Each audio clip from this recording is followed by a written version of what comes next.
राष्ट्रीय पंचायत पुरस्कार अंतर्गत भंडारा जिल्ह्यातील बेला ग्रामपंचायतीने कार्बन न्यूट्रल यामध्ये देशात प्रथम क्रमांकाचा पुरस्कार मिळवला आहे। दिल्ली येथे राष्ट्रपती द्रौपदी मुर्मू यांच्या हस्ते बेला ग्रामपंचायतीच्या सरपंच शारदा गायधने यांना 1 कोटीचे बक्षीस देण्यात आले आहे। यावेळी उपमुख्य कार्यकारी अधिकारी उमेश नंदागवडी, उपसरपंच अर्चना कांबळे, ग्रामसचिव विलास खोब्रागडे, गटविकास अधिकारी संघमित्रा खोले हे उपस्थित होते। पंचायतीचा शाश्वत विकास करण्याच्या उद्देशाने भारत सरकारच्या पंचायत राज विभागाच्या वतीने नवरत्न संकल्पनेचा अवलंब केला आहे। नवरत्न संकल्पना प्रभावी अंमलबजावणी करण्यासाठी गत वर्षीपासून पंचायत राज संस्थांसाठी राष्ट्रीय पंचायत पुरस्कार सुरू केला आहे। तर राष्ट्रीय पंचायत पुरस्कार 2024 अंतर्गत महाराष्ट्र राज्यातील भंडारा जिल्ह्यातील बेला ग्रामपंचायतला कार्बन न्यूट्रल विशेष पुरस्कार मिळाला।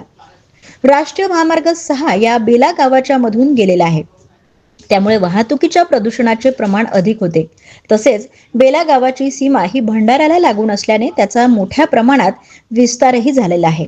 त्यामुळे एक मोठी ग्रामपंचायत म्हणून बेला गावाकडे बघितले जाते। माझे नाव अलका सूरजलाल बोरकर, बेला। हो, आम्हाला 2 डस्टबिन मिळाले आहेत, एक ओल्या कचऱ्याची आणि एक सुक्या कचऱ्याची। आम्ही तसेच करतो, रोज म्हणजे ओला कचरा वेगळा ठेवतो आणि सुका कचरा वेगळा ठेवतो। आणि मग रोज घंटागाडी वगैरे येते? रोज घंटागाडी येते, त्यामध्ये आम्ही तो कचरा टाकतो। बरोबर, तुमच्या गावाला पूर्ण देश पातळीवर पारितोषिक, पहिलं पारितोषिक मिळालेलं आहे, तुम्हाला किती आनंद आहे? खूपच आनंद आहे आम्हाला। यासाठी आमच्या ग्रामपंचायतची टीम आणि आमचे सरपंच मॅडम यांचे कितीही कौतुक केलं तरी कमीच आहे। हे कामं करतात का तेवढे, म्हणजे असं खरंच पारितोषिक मिळालं की काय कामं करतात की नाही? नाही, कामं करतात ना, आम्ही पण करू लागतो त्यांच्यामध्ये।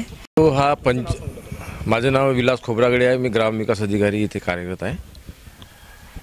हा जेव्हा पुरस्कार पंचायती राज विभाग भारत सरकारद्वारे जेव्हा प्रसिद्ध करण्यात आलं होतं पंचायत अवॉर्डबाबत, त्याबाबतचे प्रस्ताव आमच्याकडनं मागवण्यात आले होते। ते सर्वतोपरी प्रस्ताव आपण तयार करून राज्य शासनामार्फत आपण केंद्र शासनाला पाठवले। त्यामध्ये अनेक कॅटेगरीज होत्या, त्याच्यामध्ये 9 थीम आणि 5 विशेष पुरस्कार होते। त्यामध्ये आम्हाला कार्बन न्यूट्रल विशेष पंचायत पुरस्कार म्हणून आम्हाला 2024चा मिळालेला आहे। आम्ही देशातून प्रथम आलेलो आहोत। ह्यासाठी जे काही शासनाने ठरवून दिलेले निकष होते, त्या निकषाच्या आधारे आम्ही मागील 2 वर्षापासून आम्ही कार्य करत आहोत। आणि ह्या गावातील एकजूट, ह्या गावकऱ्यांचे कष्ट, सर्व महिला बचत गट, ग्रामपंचायत कमिटी, सोबतच सर्व उमेदचे कार्यकर्ते, शाळा, आमच्या गावात असलेल्या सगळ्या शाळा, मुख्याध्यापक, विद्यार्थी, शिक्षकगण यांनी सर्वांनी आम्हाला ह्या कामामध्ये मदत केलेली आहे।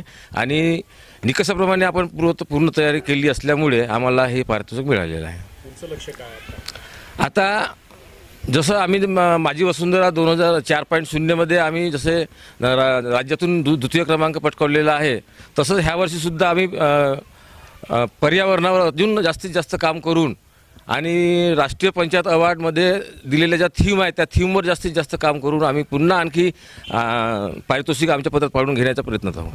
हा जो आता आम्हाला राष्ट्रीय पंचायत पुरस्कार, विशेष कार्बन न्यूट्रल पुरस्कार जो आम्हाला प्राप्त झालेला आहे, सन्माननीय आपल्या देशाच्या राष्ट्रपती माननीय द्रौपदीजी मुर्मू मॅडम यांच्या हस्ते आम्हाला प्राप्त झालं।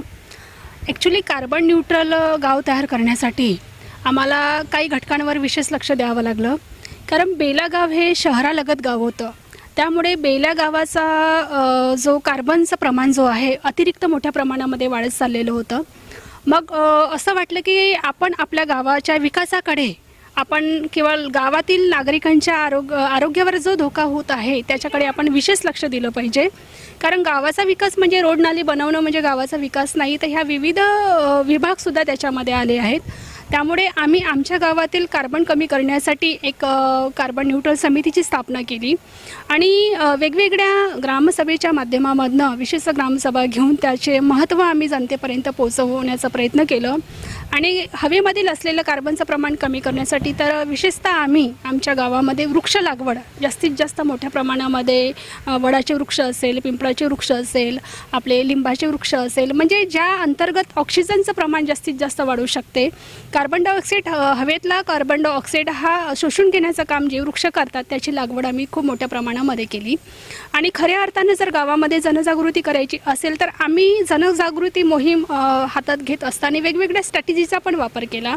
म्हणजे वाणाच्या स्वरूपामध्ये असेल तर एखादं भांडं देण्यापेक्षा आम्ही झाड त्यांना वाणाच्या स्वरूपामध्ये आम्ही डोनेट केलं.